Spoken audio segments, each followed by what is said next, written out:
the new Callaway golfing ball that they announced looks an awful lot like another golfing ball. Chrome Soft 360 yellow stripe, yes. And so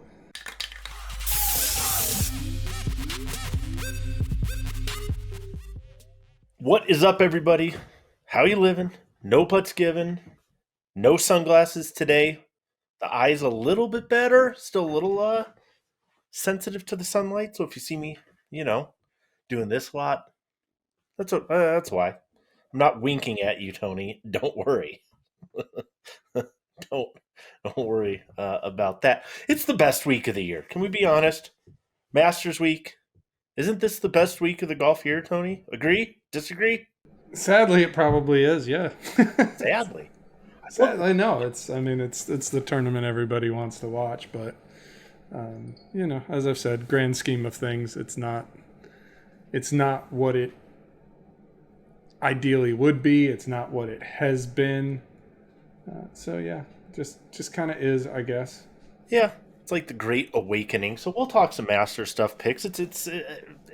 I love this week, but I watch a lot of golf anyway, so it's just another excuse to have TVs on 24/7. I was really, really, really excited. This is now 2 days later, obviously, but on Monday to watch the live at the range, where they're gonna have like shot tracer everybody on all their practice shots and everything, but got rained out. So anyway, there'll be more happy news to come. Congratulations, Brian Harman, on winning Valero Texas Open. It was a good battle on Sunday with the. Well, really, they were both battling the weather more than anything. It was brutal, windy, cold, gross. Kind of something that a Brian Harman type player would embrace. The ugliness, the just needed somebody to just grind it out, and he did. And his bag kind of reflects this identity, I think, a little bit. Anything pop out to you in there, Tony, in looking at the bag of one Brian Harman? First thing that jumped out to me is he's a Titleist guy, so you're going to expect to see a lot of Titleists, which we do, but he's a TSI2 driver guy. Yeah, apparently he likes it, has decided to keep it around. I understand that. So if you're playing, what would be a reason? Because now we're, because obviously you had TS, TSI, TSR, GT. So if GT's out, and we've seen a lot of tour acceptance with GT in particular, if you're Brian Harman, what might be a reason that you wouldn't go from TSI2 to GT2? You just look at his bag, and you kind of get the sense that maybe he's a guy who, when he's comfortable with something, he sticks with it. So, like, if you're dialed in, right, and you're happy and you're comfortable and you're playing well enough to win a PGA Tour tournament, what's the real motivation to make a change? So I get it. Yeah. And it's very possible, right? We talk about every new release. Yeah, you get some maybe some small speed benefits here and there, but you're just moving center of gravity around. Right. And it could very well be just TSI2 is right where he likes it. Yeah. And not every, we see averages. Hey, they averaged X amount more ball speed or whatever the case is. Brian Harman isn't a crazy fast player. And in fact, he's probably one of the quote unquote slower players on tour, kind of ball speed in the mid 160s. My hunch would be it's not like he's going to go from a 165 ball speed to a 170. Not gaining 10 miles an hour of ball speed. He may not even be gaining a mile an hour. And even if it was 1 to 2 miles an hour,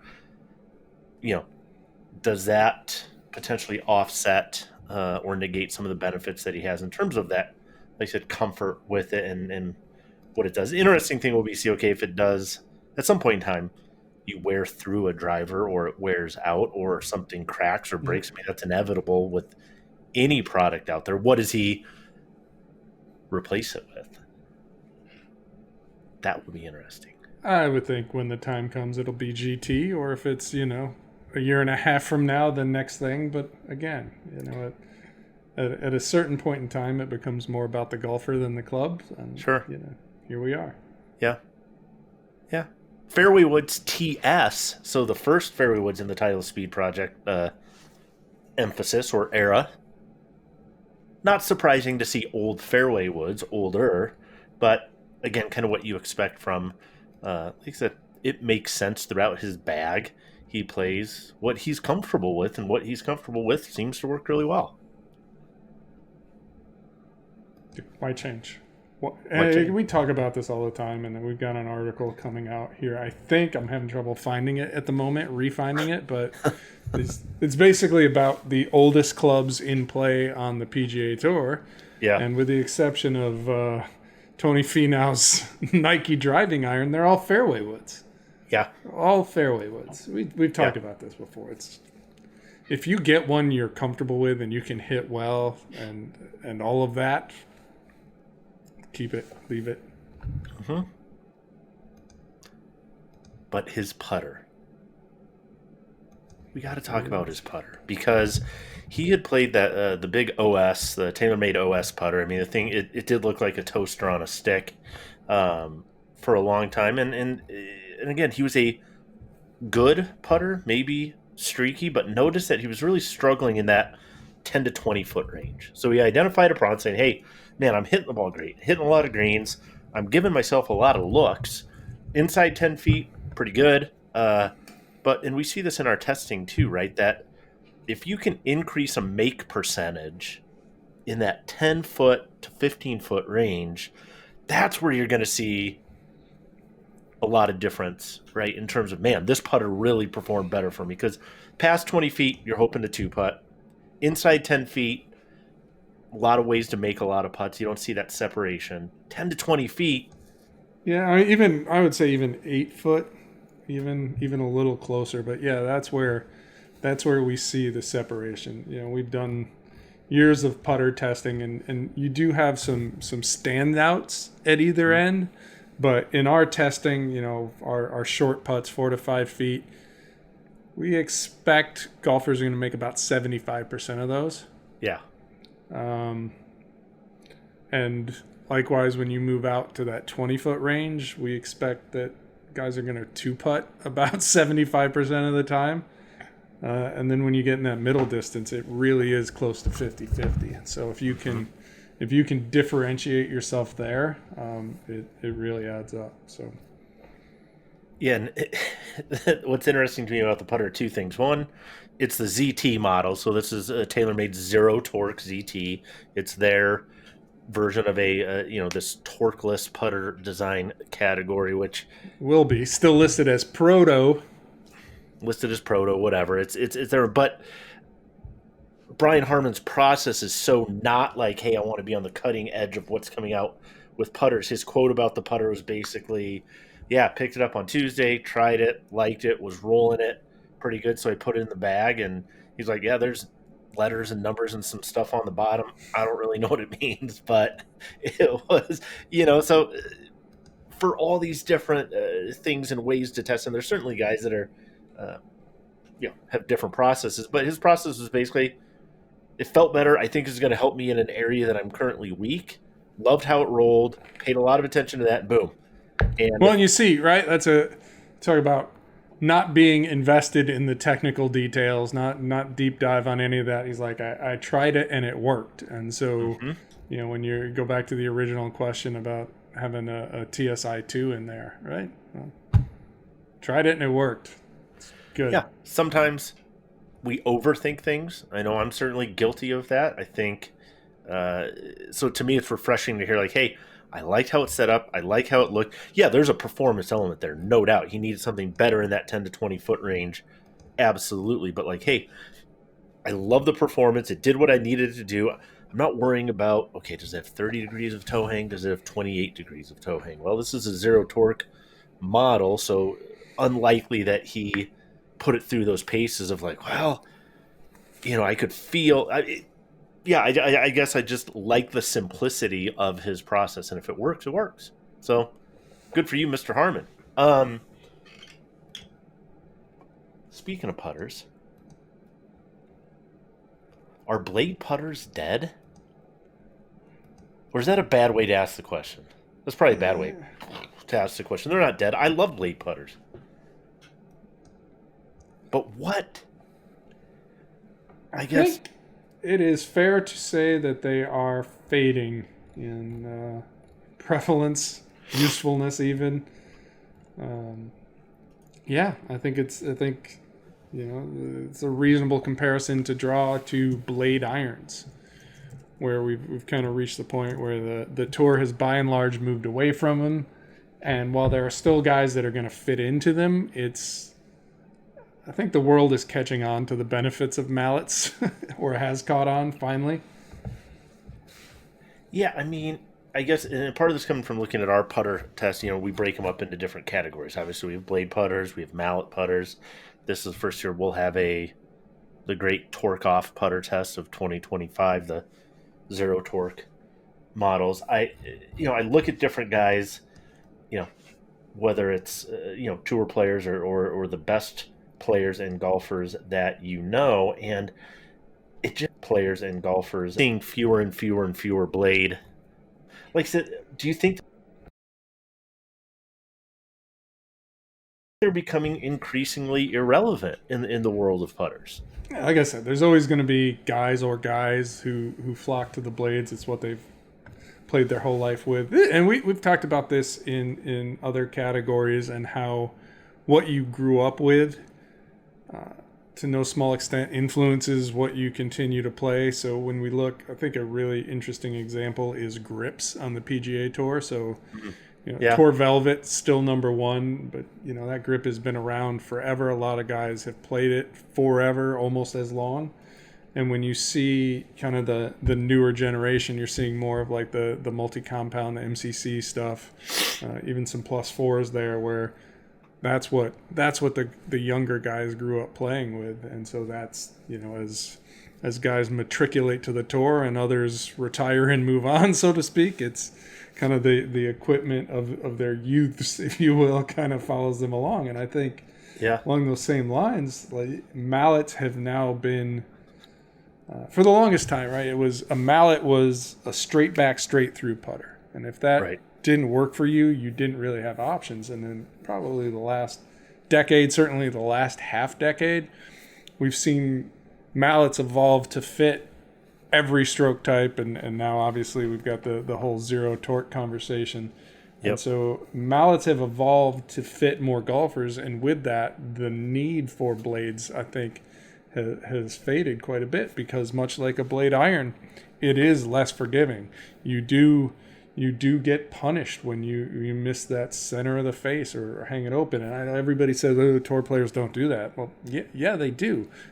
Golfers of all abilities levels do it. Nobody just knocks that center of the putter face over and over and over again. It just doesn't work like that. And so, offering something that's more stable, arguably probably check and count, available in more shapes, right? More sizes, something to suit more eyeballs.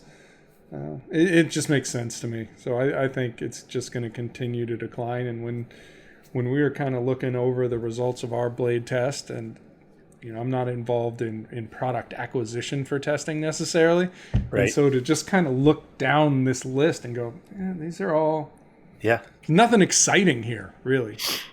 Mm-hmm. If you're a blade guy, sure, there's some things that are interesting, but in terms of like just getting excited about technology and cool shapes and designs, I'm like, I don't see it. Yeah, it would be an interesting one to watch for sure, because you do, like you said, players kind of what they grew up playing, and it's interesting because you don't. I mean, use Tiger as an example, right? You associate Tiger with a particular putter, and other than Tiger today, you start to struggle to do that. I mean, Jason Day with the red Spider, he was winning everything. It seemed like he was making everything. I would put Jordan Spieth up there, even though now he's been dabbling a little bit with a TP Mills putter, but had his 009, his Cameron again. To the degree you associate a player with a putter, they tend to be blade putters, but now I feel like you said, it's kind of a little bit of a free for all. It'll be interesting to see. One's kind of interesting to watch, I guess, for sure. Let's talk about some golf balls. Golfing balls. Golfing balls. We made a post this weekend, pointing out something that probably pretty easy for people to see, but we pointed it out just to help a little bit. The new Callaway golfing ball that they announced looks an awful lot like another golfing ball. Yeah. This is the Chrome Soft 360 yellow stripe. Chrome Soft 360 yellow stripe, yes. And so the stripe pattern right down to the neon yellow is, shall we say, more than a little bit reminiscent of the TaylorMade striped golf ball. Sure. So, yeah. Observationally, there are some similarities.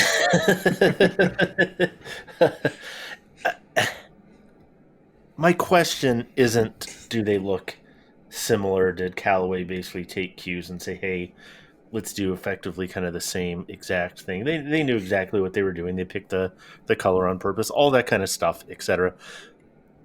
My bigger question is this kind of a tit for tat thing? Like, is this just part of the history of TaylorMade and Callaway of going back and forth, and anything you do, I'll find a way? Like, there's a history to this. Like, is that really kind of the purpose of doing these things, that they just kind of take subtle and sometimes not so subtle digs at each other, or try to find ways to get under each other's skin a little bit? I mean, is that really kind of the story? There is, yeah, as some back and forth here, as long as I can remember, and you can point to times where they've continually tried to one-up each other. I mean, silly things like, if Callaway had a big product announcement one day, it wouldn't be out of character for TaylorMade to release or announce a almost meaningless line extension like, oh, now available in 12 degrees, right? That right. Kind of thing. And it's gone back and forth for years, and, borrowing from each other, however you want to look at it. And so, sure. Yeah, this stripe looks a hell of a lot like TaylorMade stripe, but not for anything. As I pointed out in the article, Truvis came before Pix. Right. So you can't look at Pix and go, what an amazing idea. How original, right? Where did this come from? I've never seen anything like it. Of course you have. So there's that. And, for whatever it's worth, in some defense of Callaway here, they have had striped patterns of some variety in their lineup. So I mentioned the fade pattern, near and dear to my heart, that they put on the ERC. Yep. They did a super soft splatter, which, again, is a stripe, but it's not solid, kind of splatter filled.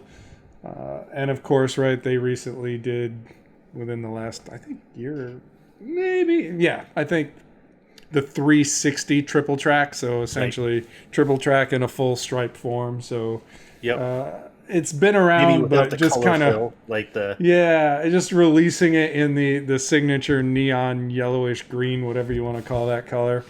A little over the top maybe, but I can kind of hear somebody's voice in my ear telling me that, hey, our print quality is better than TaylorMade, because TaylorMade does have kind of a pixelated, almost dot matrix style thing in how they print. It's just part of the process. And, we've seen some examples where maybe that stripe wasn't exactly centered. So that can be problematic as well. Maybe it wasn't 100% perfect. Yep. Right. So if Callaway is doing a similar thing in a different way, maybe a better way, TBD on that for sure. Ultimately, I look at it like, hey, if you like the stripe pattern, it sure would be nice if you could get it on the ball that you wanted to play. And maybe that's a Callaway, maybe maybe it's a Titleist, maybe it's a Bridgestone, right? And so for me, I'm like, I feel like everybody at this point should have something like this anyway. And so, yeah, I'm on the heels of what was a pretty blatant knockoff of a lab putter. I'm kind of like, come on, Callaway, like, could you just dial it back a little bit? But at the same time, I'm like, yeah, I kind of like the stripe alignment feature, so why shouldn't everybody have it? Because I'm pretty sure you can't patent a freaking stripe. No, I'm Three of them you can get a trademark on. Well, that you can get a trademark on. A stripe, I don't know. It, one of the things that kind of makes me think about is some of this just goes back to brand perception. We do our perception studies every year. We do the surveys, and people come in terms of,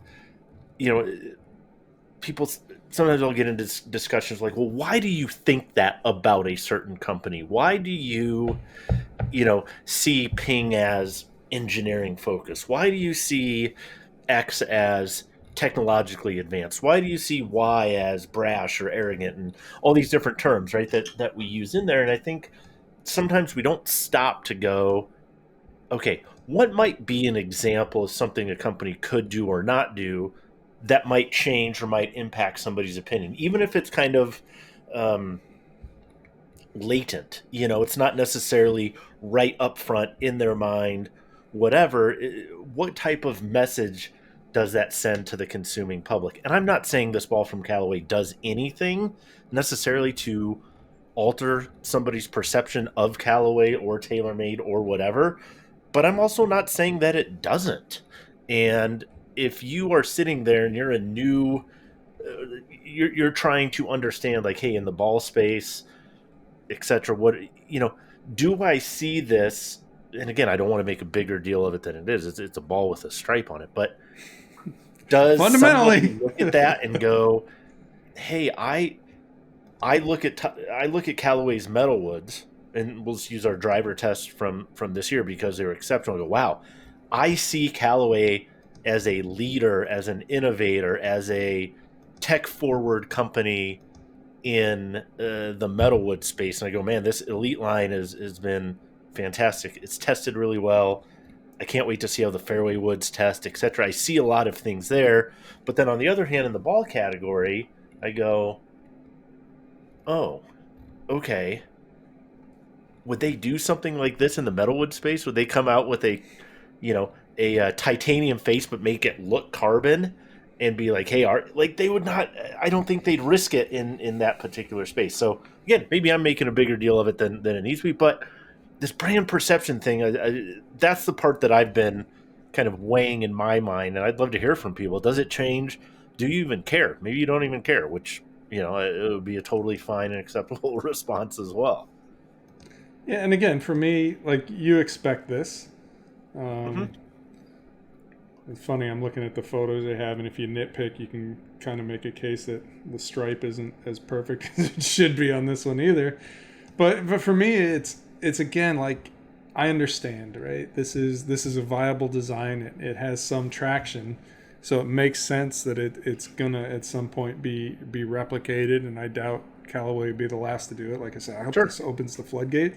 But this is coming right on the heels of the lab stuff. And so it's, I phrase it like a systemic lack of originality is the message it conveys to me. And again, you mentioned the metalwoods, right?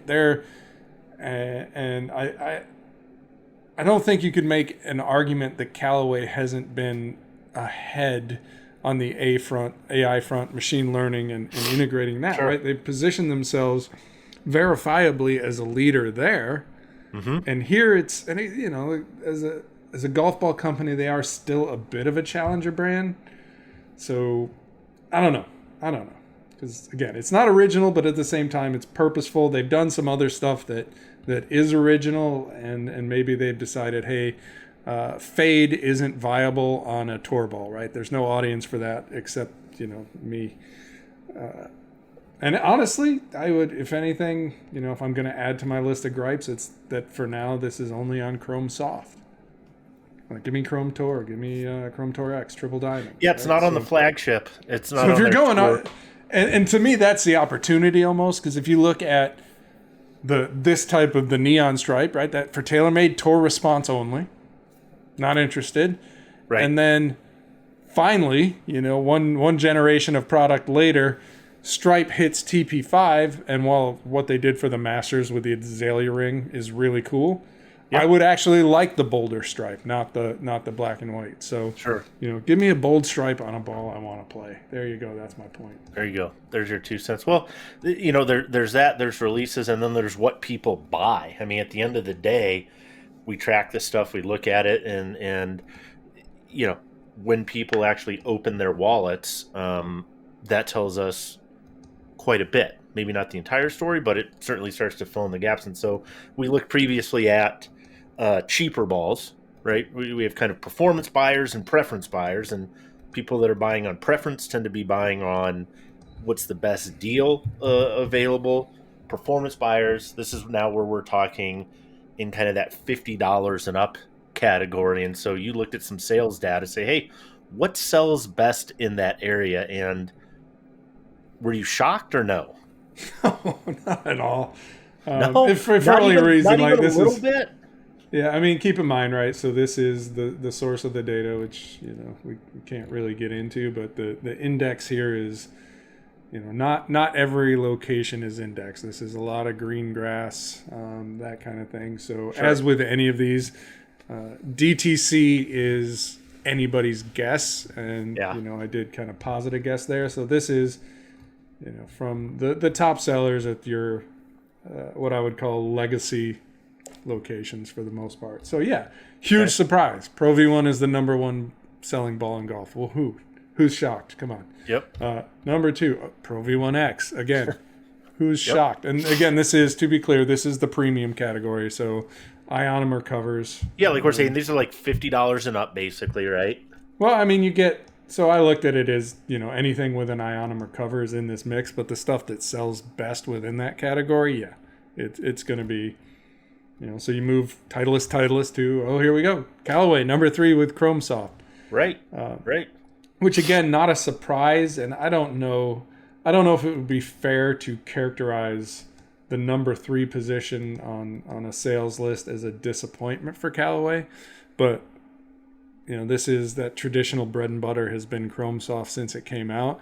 I'm sure they would love to see Chrome Tour start to pop up. Yeah, I was going to say, I here. don't think number 3 is the issue. I think they would love it for it to be Chrome Tour or Chrome Tour X. Well, look, it's the same price, and the money's the same, but we've talked about this before where Callaway still struggles a bit with that better golfer, the scratch to 5 handicap doesn't view Callaway in the same way that they would Titleist or even TaylorMade. And so that's kind of where Callaway's still looking to break through. And if you look at the data, like Chrome Tour is making inroads, not where they want to be yet, but gaining. So number 4, TP5. TP5. So again, not a huge surprise. And I guess, within the top 5, because that's what we published, if there's a surprise to me, it's that AVX. The other one, if you look, kind of the one that I see as the other one in the Titleist lineup, is the number 5 seller. And again, not taking into account DTC, and it's always a little bit of a guess, and everybody kind of has an opinion on, if you count absolutely everything that gets sold absolutely anywhere, we think we're here, right? And so everybody thinks they're somewhere. Somewhere else, somewhere better, nobody can actually verify it. So that's the data isn't kind of perfect, and we're not saying it is, but none of the data reported on anything is in terms of capturing every single sale to understand like market presence, etc. But what does seem to be clear, on this particular one and others, is the golf ball market dynamics tend to change more at like a glacial pace as opposed to other equipment, where we'll see from year to year, we might see kind of wild swings, relatively speaking, in drivers, where percentage points might shift, again, maybe 3%, 4 or 5, more than that. We'll see bigger movement. It feels like to me in the golf ball space, we see movement in like tenths of percentage points. And number 1, am I off on that, or does that seem reasonable? And number 2, to the degree that that's true, is it because we have such a dominant number 1 that it just leaves less pizza for others to fight over, or why would that actually be the case where everybody's living in a Titleist world and they're just nipping and biting at tenths of percentage points to try to take something out of their out of their pocket? Yeah, I think you're right. So the driver category, for example, can shift 10 points within a year, sometimes more, without it shocking much of anybody. And you think about it, for most golfers, they're going to buy one driver a year, right? So it's $650, 600, whatever it is, and that's going to go in whatever company's win column, share column, whatever you want to call it, and that's it for the year. Whereas the golf ball, you may have a guy who's like, oh, this is new and interesting, I'm going to spend $50 on this ball, and then, whatever else he buys the rest of the season, 3 dozen, 5 dozen, 6 more dozen, whatever it happens to be. Sure. Those could be absolutely anybody's up for grabs. Very often what happens, and kind of why the Pro V1 has been dominant for so long, is you'll have guys they're Callaway guys, right? They like the last Callaway golf ball. And new say TaylorMade comes out, tries the TaylorMade, goes back to the Callaway, or vice versa. Or Titleist guy will try a TaylorMade but ultimately go back to Titleist. So what you end up with is guys who are very loyal to Titleist, and then other guys who kind of hop around between the other brands. And so it's been very stable for a very long time with Titleist. Now, is the share what it was? No, but it's kind of something I've thought about, and not to diminish the quality of the Titleist product, both in terms of performance and in terms of quality. But big picture, Titleist's biggest advantage for a number of years is that its biggest competitors, or the companies that should have been its biggest competitors, did not give a shit about the golf ball. Right. Just didn't care, right? We talked about, Yeah. Go back to the quality problems we've discussed far too often for Callaway to enjoy, I think. Right. But that was a product which I think it's fair to say quality was not a concern. If you look at kind of where TaylorMade has been, quality has lagged behind, and they are now working on resolving that by taking ownership of the factories, right? For TaylorMade, they weren't invested enough in the golf ball to even own the factories that make them. Right. And so now we're seeing the fundamental shift where the companies that are the biggest competitors, that for a long time should have been the biggest competitors, didn't really care about the things that were necessary to take on Titleist. And now you're seeing that shift. That's a really whether good it's point. staying power or not. And we talked about this, like, say what you want about Titleist and performance and what they do, but they have never, ever lagged behind anybody in quality. Right. And that's big. They've never had to chase that. Company, again, we've heard the story, right? X-raying a golf ball off center, we can do better. So it has always been about quality with Titleist. That's where everything started. Mm-hmm. Everybody else is still trying to chase that. So that's a huge advantage when you have a product and you give a shit and your competitors don't. You wonder, it makes me wonder, like, what other categories and things would companies sit there and go like, oh man, I hope they don't wake up and start caring about X. Like, I'm sure there were OEMs that were happy to see Titleist pumping out, mediocre speed drivers that are too spinny for most people to play. They're loving the 910, 913, 915 series, going, oh, that's great. And then here comes Titleist Speed Project, and they're like, oh shit, now Titleist is gonna figure out how to make a really good fast tour driver, and we're gonna have to think about that. Does that, is there a wedge company out there that's going to go, okay, we're going to invest heavily in grinds and fitting, and Vokey's going to go, oh man, we kind of liked when you guys just put out like 2 or 3 grinds and called it a day. You are seeing that in the wedge category, right, where companies have offered 3 grinds and now they offer 5, and 5 becomes 7 and 7 becomes 9, and before you know it, you're actually competitive on that piece of it. I do think there are areas where corners still get cut.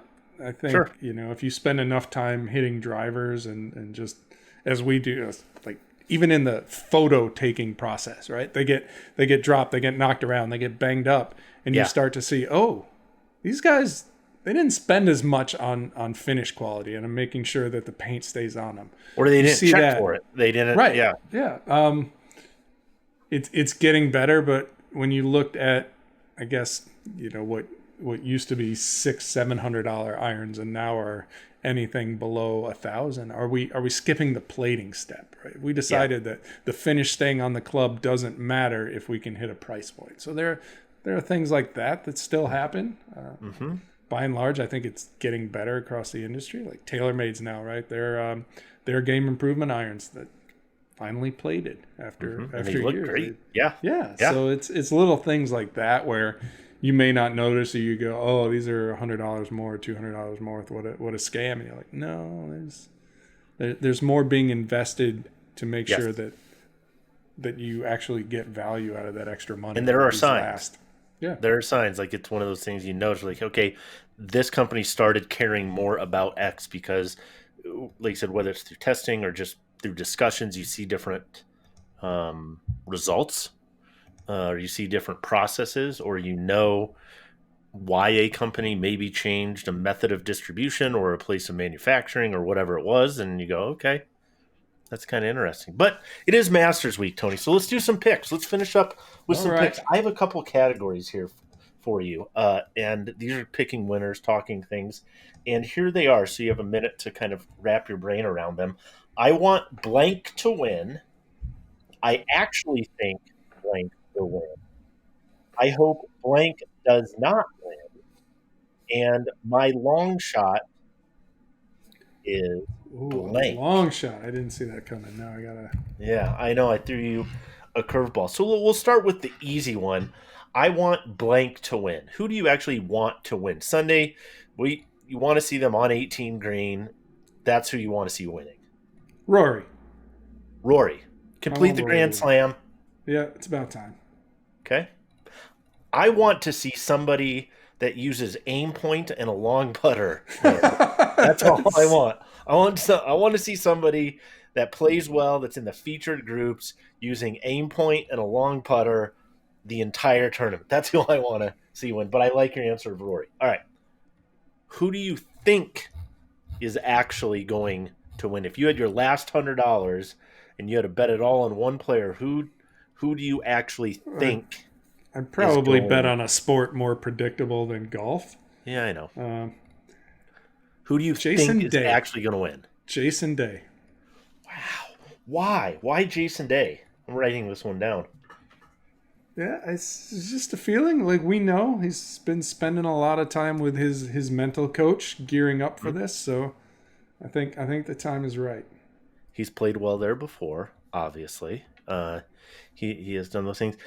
I would love to see. I just have hesitations about players that I would think would do well there. Like, obviously Scotty's an easy pick. He's probably the odds-on favorite or whatever. Hasn't been in Scotty form, whether it's the hand injury or whatever the case is, and it's like, okay, that's totally fine. You'd like to see, players that play well. You want to see good golf, and you want to see, some of those things happen. I